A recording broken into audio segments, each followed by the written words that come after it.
돼지국밥, 밀면, 또 부산을 대표하는 음식에는 우리 부산의 역사가 담겨 있지요. 부산의 음식 전문가들이 힘을 합쳐 만든 부산 로컬 푸드랩은 부산 음식이 갖고 있는 지역성, 역사성을 밝혀내고 문화관광 콘텐츠로 자리 잡을 수 있도록 하는 비영리 민간 전문단체입니다. 부산 로컬 푸드랩을 만든 분 모시고 이야기 나눠보겠습니다. 네, 오늘 스튜디오에 부산 로컬 푸드랩 이사장 박상현 맛 칼럼니스트 모셨습니다. 안녕하세요. 어서 오십시오. 네, 반갑습니다. 반갑습니다. 자, 먼저 이 미식도시 부산 프로젝트가 있다고요. 네. 예, 부산 로컬 푸드랩 좀 소개 좀 해주시죠. 네, 지금 이제 그 사실은 2030 엑스포를 준비하면서 이제 부산이 관광도시, 미식도시를 준비하고 또 제가 알기로는 최근에 이제 미식도시 부산 조례도 만들어지고 있다라는 예. 걸로 알고 있고 그래서 민간 영역에서 좀 이런 노력들이 필요하지 않겠나 예. 싶어서 이제 다양한 민간 영역의 전문가들 특히 이제 그러기 위해서는 음식은 사실은 이제 요리사들이 뭔가 개발을 해야 되고 네. 그다음에 이걸 외식업에 접목시킬 수도 있어야 되고 장기적으로는 식품 산업으로 좀 발전시켜 나갈 수 있어야 되는데 예. 이런 각각의 분야의 전문가들이 좀 모여서 한번 일들을 해보자라는 취지에서 한번 모이게 됐습니다. 의기투합하신 예. 거고. 네. 예. 뭐 어떤 분들이 모이신 겁니까? 우선 음식의 그 어떤 역사와 스토리를 탐구하고 있는 제가 이제 또 이사로 네. 참여했고 있고 네. 그 다음에는 부산의 대표적인 그 식품 기업이고 70년 동안 어묵을 만들어 온 삼진식품의 박용준 대표가 이사로 참여하고 있고 외식업 분야에서는 이제 우리나라에서 아주 유명한 이 외식업계에서는 거의 마이더스의 손으로 불리는 외식 컨설턴트 권세윤 대표가 참여하고 있고 이 외에도 이제 요리사들 네. 이제 최근에 이제 미쉐린 가이드에서 셀렉티드 레스토랑으로 선정 해운대 소공간의 박희섭 오너셰프나 또 대동대학 외식 창업 디저트학과의 학과장으로 있는 정지용 교수 등 네. 다양한 분야의 이 식품 전문가들이 참여하고 있습니다. 각 분야에서 정말 역할을 톡톡히 하시는 분들이 힘을 합치신 네. 건데 그렇다면 그 이사장님께서도 그 부산의 이야기를 담은 23가지 음식을 직접 개발하기도 하셨다고요. 네. 이게 좀 예전부터 쭉 노력을 해오신 거죠, 그러니까. 이거는 사실 뭐 이런 바람들은 많았었는데 구체적으로 이 작업을 시작한 것은 이제 작년에 2023년에 부산시 보건위생과하고 이제 저희들이 함께 힘을 모아가지고 부산의 식재료로 부산의 스토리를 담아서 부산의 요리사들이 부산다운 음식을 한번 만들어 보면 어떨까 해서 우선 1차적으로 작년에 23가지 음식을 개발했습니다. 네. 예. 그래서 이렇게 개발된 음식은 전부 이제 레시피북으로 공개하거나 혹은 부산시 온라인 홈페이지를 통해서 전부 레시피를 공개를 했습니다. 공개를 네. 하다 보니까 이제 이후에 부산시에서 개최하는 공식 만찬 등에서 이제 메뉴로 네. 많이 활용을 되면서 호평을 받았었는데 이게 여기까지가 끝이었어요. 뭔가 시민들을 대상으로 관광객들을 대상으로 상시적으로 이 음식을 먹을 수 있도록 네. 한다든가 혹은 뭐 이렇게 쿠킹 클래스를 통해서 레시피를 전수한다든가 이런 걸 하고 싶었는데 예. 이게 시스템이나 예산의 부재로 못했던 거죠. 그래서 이런 좀 아쉬움이 저희 부산 로컬 푸드랩을 만드는 직접적인 계기가 되었다고 할 수 예. 있겠습니다. 네. 이번에 그 맛벤주스라는 그 전문 단체를 꾸리셨다는데 이거는 뭡니까? 예, 저희가 이제 저희 누군가가 이제 어느 기자님이 부산 로컬 푸드랩에 이제 음식 전문가들이 이렇게 포진해 있으니까 예. 이 별칭으로 맛벤저스라고 이렇게 이름을 정해주셨어요. 그러니까 지난번에 요 부산 이야기 담은 23가지 음식 소개도 듣고 저희도 막 아니 그런 게 계속 이어져 가지고 진짜 했으면 좋겠다 했는데 요게 이제 되지는 못했다 아닙니까? 네. 그러니까 조금 전에 조금 설명이 나오긴 했는데 이런 민간 주도 단체가 이전에는 없었다 하던데 이렇게 이번에 꾸린 이유 다시 한번 들어볼까요? 사실 그 우리가 한식이라는 말을 굉장히 자연스럽게 사용하고 있죠. 예. 근데 사실 이거 한국 사람이 한국 내에서 한식이라고 하는 것은 굉장히 모순된 얘기거든요. 왜 그러냐면 프랑스 사람들이 자국 음식을 프랑스 음식이다라고 얘기 안 하고 일본 사람들이 자국 음식을 일식이다라고 얘기 안 하고 이거는 외국 사람들이 그 나라를 대상화할 때 저것은 무슨 음식 그러면 저건 프랑스 사람들이 만드는 거니까 프랑스 음식 이렇게 표현하는 거거든요. 그냥 자국 내에서 할 때는 일본 사람들은 이건 교토 음식이다. 혹은 오키나와 음식이다. 중국 사람들은 사천 요리다.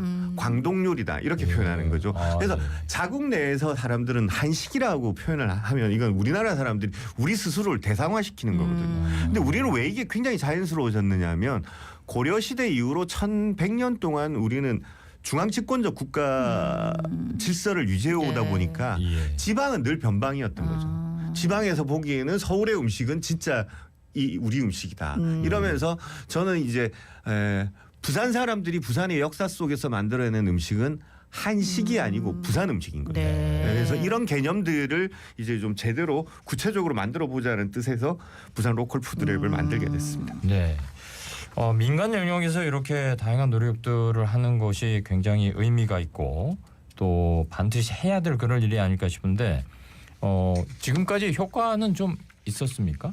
네, 지금 뭐 저희는 이제 출발하는 단계고 네. 이 예. 출발하는 단계에서 이제 어떤 모델을 세울 것인가가 이제 굉장히 중요한 문제인데 예. 사실 가만히 보시면 이제 부산이 뭐 신발 산업 여러 가지 뭐 조선 기자재 산업 이런 부산의 어떤 그 이 산업의 근간들을 보면 이게 다 기초 연구를 위한 지원 조직이나 단체들이 있습니다. 예. 근데 이제 이 식품 산업이나 외식업 같은 경우에는 그냥 이제 자체적으로 알아서 하라. 예, 거의 예, 예. 정책적으로는 방치하다시피 예, 방관하다시피 하고 있었는데 사실 우리가 늘 언제나 관광의 하위 개념으로 음식을 생각하는데 예. 외식 산업이나 식품 산업의 시장 규모로 따지면 관광 산업보다 훨씬 더 큰 규모거든요. 네. 아, 그렇죠. 그렇기 때문에 특히 부산이 관광 도시를 지향한다라고 했을 때는 사실 관광 도시에서 핵심은 외식 산업이고 식품 산업이기 때문에 저희가 이제 민간 영역에서 이런 네. 역할들을 먼저 함으로써 그럼으로써 이제 관의 움직임 좀 더 구체적인 지원 뭐 이런 것들을 조금 이제 독려하고자 네. 만들어졌습니다. 예전에는 우리가 이제 관광하러 가서 또는 놀러 가서 뭘 먹을까 고민을 했는데 요즘에는 그걸 먹기 위해서 맞습니다. 관광하는 그런 먹으러 분들이 관광하러 많으니까. 갑니다. 진짜. 관광의 우선순위가 바뀌기 네, 시작하죠. 네. 우선순위가 바뀌면서 지출하는 금액도 맞습니다. 이제 숙박비보다는 예. 오히려 예. 숙박비를 좀 아껴서 더 좋은 거 먹자. 예, 이런 식으로 거기서만 하는 먹을 수 있는 거를 그렇죠. 먹어보러 가는 예. 거지. 그리고 예. 먹을 때도 이제 아주 특이하게 네. 뭐 주변의 환경이라든가 네. 또 뭐 산속에서 혼자 그렇죠. 불 펴놓고 먹는다. 뭐 이런 감성을 또 중요한 네, 맞습니다. 맞습니다. 네. 예. 자 그렇다면 이제 부산 로컬 푸드랩에서는 앞으로 어떤 일들을 하실 계획입니까?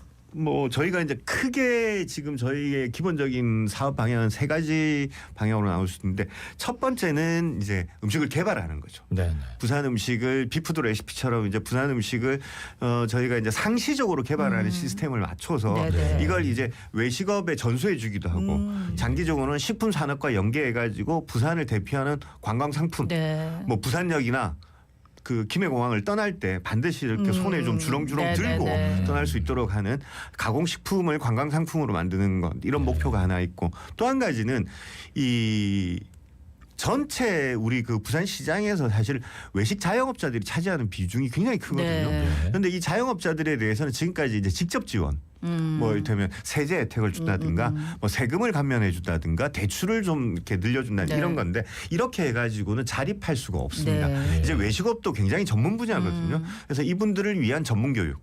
저희가 그냥 저희는 이제 편의상 외식 사관학교라고 부르는데 네. 외식업을 운영하시는 분들이 조금 더 전문성을 가질 수 있는 교육을 부산에서 서울까지 올라가지 않아도 되도록 네. 하는 게 또 하나 있고 그다음에 또 한 가지 마지막으로 이제 시민들을 위한 음식 인문학 강좌를 자주 열 생각인데 재밌겠는데요. 예.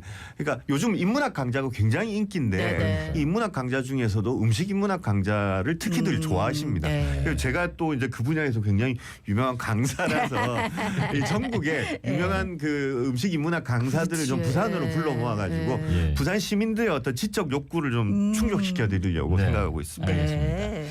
자 이제 부산의 역사성을 가지고 음식을 함께 조명을 하고 계신데 그렇다면 부산의 과거와 미래를 잇는 음식 요즘 소개를 해주신다면 어떤 게 있을 수 있을까요? 제가 두 가지 정도 네. 뭐 간략하게 말씀드릴 수 있을 것 같은데 지금 우리가 이제 봄에 이제부터 이제 기장 멸치가 잡히면 네. 봄 멸치를 가지고 이제 액젓을 담죠. 네네. 네. 아, 기장 멸치 액젓을 담는데 이거 그냥 영어로 하면 피시 소스거든요. 네. 아, 근데 이 그러네. 피시 소스를 누가 만드냐면 주로 베트남이나 태국 등에서 만들어 가지고 예, 예. 이게 지금은 이제 미국이나 유럽의 테이블 소스 그냥 음식점에 가면 당연히 그 후추통 있듯이 그냥 피시 소스 그치. 통인 예. 거죠. 아. 이거는 이 시장을 누가 다 먹고 있느냐? 베트남이나 태국이 먹고 있죠. 어. 그런데 우리 기장의 멸치 액젓이 이거보다 품질이 떨어지냐 위생적으로 제조 과정이 좀 불결하냐 전혀 그렇지 아니지. 않고 예. 우리께 제일 좋은데 예. 시장을 아직 개척 못했다라는 거죠. 아하. 그리고 사실 멸치 액젓은 부산 음식의 원형이거든요. 네. 그리고 또 한 가지가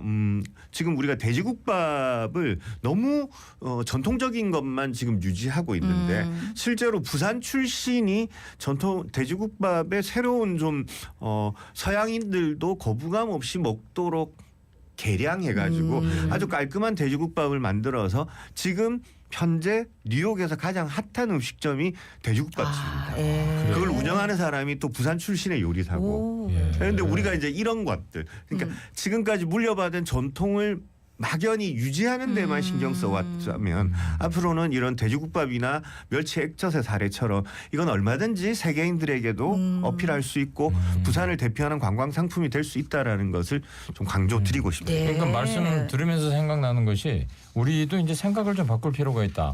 멸치 액젓은 우리가 그냥 음식 재료로만 생각했는데 이거 자체가 음식이 될 수도 맞습니다. 있고 네. 우린 그 덩어리 그냥 먹잖아요. 그럼요. 네, 그럼요. 네, 네, 네. 그 뭐 멸치- 애초비라고 해가지고 예, 하는데. 그렇지, 그렇지. 예. 거기도- 애초비는 세련된 것처럼 보이는데 뭐 멸치 피자 그- 이런 것도 왠지 비리다고 예, 아, 그러니까 맞아. 예, 그리고 그런 것도 예. 돼지국밥 우리 서민 음식이라고 생각하는데 그건 우리 생각이고 외국에 나가면 이게 엄청난 맞습니다. 아 고급 요즘 예. 음식이거든요. 부산에도 돼지국밥 예. 비싼 데는 엄청 비쌉니다. 아, 그렇습니까? 고급화해가지고. 뭐 수육 예. 수육 백반 이렇게 가면 이제 아 그러니까 뭐 원형은 원형대로 또 유지하고 연구해야 되겠지만 그렇게 또 새롭게 개발하는 거 꼭 필요하다 싶은데 부산 음식만이 갖고 있는 고유의 가치, 의미 이렇게 딱 정의할 수 있을까요? 제가 늘 이게 한마디로 주장할 때 얘기하는 게 부산 음식은 한국 근현대사의 살아있는 화석이다. 네. 왜 그러냐면 지금 우리가 부산의 향토 음식이라고 생각하는 거의 모든 음식이 1876년 부산항이 개항되면서 만들어졌는데 이 부산항의 개항과 더불어서 부산은 사실 우리나라의 주요한 근현대사의 사건들을 몸으로 겪은 도시지 않습니까? 네. 몸으로 겪은 도시인데 부산은 희한하게 이 변곡점 역사의 변곡점마다 음식을 만들었어요. 밀면, 돼지국밥, 어묵 뭐 이런 것들이 사실은 근현대사하고 떼놓을래야 떼놓을 수 없는 거고. 그렇네요. 예. 그리고 이런 도시가 음식이 이렇게 시간의 화석으로 남아 있는 도시가 전 세계적으로도 굉장히 드뭅니다. 네. 그래서 부산에서 음식을 먹는다, 부산 음식을 먹는다라는 것은 곧 부산의 근현대사를 맛으로 체험하는 것이다라고 제가 항상 강조하고 네. 있습니다. 네. 네. 이번에 또 그 미쉐린 가이드가 올해 첫 부산판을 발간했다고요. 네. 이거 의미 있는 거 아닙니까? 굉장히 의미 있죠. 사실은 미쉐린 가이드의 어떤 평가 도시로 선정됐다는 것 자체도 국제적인 인지도가 높아지고 예. 또 미쉐린 가이드를 통해서 그 지역의 어떤 외식업의 수준이 미식 수준이 글로벌 스탠다드와 이제 어깨를 나란히 할 수 있다라는 것까지는 정말로 환영할 만한 일이죠. 근데 네. 이번에 이제 미쉐린 가이드 부산판이 처음으로 이제 네. 이 결과가 나왔죠. 결과가 나와가지고 원스타 레스토랑 3곳, 셀렉티드 레스토랑 25곳, 그리고 빅구르망 레스토랑 15곳 이래가지고 43곳의 음식점이 선정이 됐는데 예. 조금 전문가들 사이에서는 아쉽다. 부산에 대한 이해가 좀 부족했던 게 아닌가. 이런 아쉬움도. 하지만 이제 뭐 앞으로 매년 나올 거기 네. 때문에 이런 부분들은 좀 개선되지 않을까라고 생각이 듭니다. 그러니까 저도 이 목록을 쭉 보면서 아는 식당도 있고 모르는 식당도 있지만 좀 이상한데 하는 생각이 할 말이 진짜 많더라고요. 특히 저는 개인적으로는 아니 뭐 부산 고유 음식도 있긴 있는데 천지 뭐 일식당이고 뭐 이래가지고 저는 개인적으로 그 부분이 좀 아쉬웠는데 또 전문가들은 다르게 판단하시겠죠. 근데 사실 이제 뭐 미쉐린 가이드에 나온 뭐 스타 별 3개 이런 데는 너무 비싸다. 비싸죠. 그래서 네. 일반적으로 우리는 이제 빅그루막 목록에 네. 올라 있는데 네. 관광객들도 관심이 많고 그런데 이거는 좀 부족 뭐 어떻게 해석하면 될까요? 이제 빅구르망 레스토랑이 이제 미쉐린이 새로 만든 하나의 카테고리인데 네네. 말씀하셨듯이 스타 레스토랑 원스타, 투스타, 쓰리스타 이런 데는 최소 10만 원에서 수십만 원까지 네. 한 끼 식사비가 그러니까 서민들의 그러니까요. 입장에서는 엄두를 네, 못 내죠. 네. 그러다 보니까 이제 유로화를 기준으로 35유로 이하 예. 이걸 우리나라 기준으로 하면 45,000원 이하의 가격대의 음식점들 중에서 좋은 것만 따로 모은 것을 빅구르망이라고 하거든요. 예. 그래서 이제 요 레스토랑들이 재밌는 곳들이 많이 있습니다. 일단 뭐 칼국수 집도 들어갈 네. 수 있고 뭐 돼지국밥 집도 들어갈 수 있고 밀면 집도 들어갈 수 있는데 미쉐린 가이드는 이런 빅구르망 레스토랑을 통해서 이제 그 지역의 지역성 그다음에 그 지역만의 어떤 고유한 향토성 이런 것들을 많이 살려주는데 네. 그게 참 좋은 의도이긴 한데 이번에 저게 좀 아쉬운 것은 이번에 부산에는 빅구르망 레스토랑이 15곳이 선정이 네네. 됐거든요. 예. 근데 같은 시기에 올해 이제 서울 같은 경우에는 64곳이 선정이 됐단 말입니다. 좀 작은 느낌이 네네네. 들어요. 네네. 그래서 한 30곳 정도는 좀 선정이 돼야 부산의 어떤 관광 마케팅을 네네. 하기에는 좀 적절하지 않을까 하는 아쉬움이 좀 그러면 있습니다. 이 빅구르망에 혹시 붕어빵 같은 거는 들어갈 수 충분히 들어갈 수 있습니다. 예, 그런 길거리 음식들, 네. 대만이나 일본 같은 경우에는 이런 길거리 음식들, 예. 대만의 굉장히 치파오인가요? 그 넓적한 그 닭튀김 이런 것도 미쉐린 가이드에 네. 추천을 받고 있거든요. 우린 붕어빵을 한번 밀어봐야 되겠네요. 시야도 가능하고 시야도 얼마든지 그치, 그치. 가능합니다. 예. 네. 야, 이제 앞으로 좀 부산 로컬 푸드랩의 역할이 커야 되겠다. 기대가 많이 됩니다. 앞으로 계획 목표 말씀해 주신다면. 뭐 저희는 이제 출발이기 때문에 네. 앞으로 이제 많은 분들이 좀 저희와 함께 해주셨으면 좋겠다. 그래서 저희가 뭐 온라인 플랫폼이나 다양한 오프라인 행사 등을 통해서 언제든지 저희와 함께 하고 싶은 외식업자들, 식품 산업의 관계자들, 그다음 요리사들을 모집하고 있으니까 관심 있는 분들은 언제든 함께 해주시면 감사하겠습니다. 네. 끝으로 좀 한 말씀 부탁드리면요. 예, 뭐 열심히 하겠습니다. 올해 뭐 저희 시작이니까 어쨌든 존재감을 드러내기 위해서 최선을 다하겠습니다. 네. 그러면 이제 앞으로는 또 가급적이면은 여러 분야에서 같이 협업할 수 있는 맞습니다. 딱 그냥 그 예. 어떤 음식과 관련된 게 아니라도 예. 그 다음 단계에 관련된 전문가들도 함께 하시면 맞습니다. 좋겠네요. 음식 자체가 사실은 종합적인 문화의 영역이기 때문에 네. 다양한 분야의 분들과 저희는 협업을 준비하고 예. 있습니다. 예를 들면 네. 뭐 저 조리 기구 같은 것도 예. 같이 협업을 하시면 네. 음. 그렇게 이렇게 이제 뭐 관에서 하는 것도 중요하겠지만 또 민간이 이렇게 시작을 했으니까 또 관에서도 적극적인 또 도움도 많이 필요하겠다, 그지? 네. 예. 앞으로 알겠습니다. 활약 진짜 기대하겠습니다. 네. 자, 오늘 말씀 여기까지 들을게요. 지금까지 로컬 푸드랩 이사장 박상현 맛 칼럼니스트였습니다. 감사합니다. 예, 고맙습니다. 감사합니다. 우리 항상 이 머물래 코너에서 음식 자체에 대해서 얘기하고 배가 고팠는데 근데 오늘 음식 얘기를 안 했는데도 배가 고파지는 신비한